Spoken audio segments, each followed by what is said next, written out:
अब भगवत चिंतन में, भगवत नाम जप में जो सबसे बड़ी बाधा की बात है वह है कल्पना। हम जब भगवत चिंतन करने बैठते हैं, भगवान नाम जप करने बैठते हैं एकांत में, आप कभी भी एक समय लेके बैठिए कि अब 10 मिनट में केवल मंत्र का चिंतन करूंगा, केवल मेरे चिंतन में मंत्र होगा, ऐसा स्मरण करके बैठिए।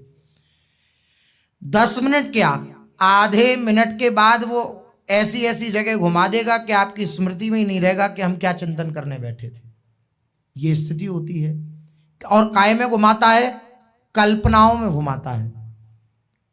और यहां तक स्थिति आती है, कभी कभी तो हंसी आती है मन पर, कि वह क्रोधित हो जाता है बैठे बैठे अपनी ही कल्पना में। अभी मुस्कुरा रहा था, आनंदित था, हम खूब प्रसन्न थे, और प्रसन्न चित्त में भगवत भजन की स्फूर्ति होती है, भगवत भजन करने की एक रुचि उत्पन्न होती है प्रसन्न हृदय में।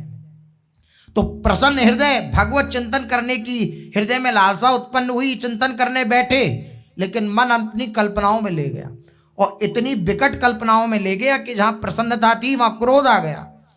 वहां बैठे उसने ऐसा कैसे कह दिया था? अच्छा, अब पूर्व का जो भूत है उसकी कल्पना हो तब भी समझ में आता है, भविष्य की कल्पना में क्रोध।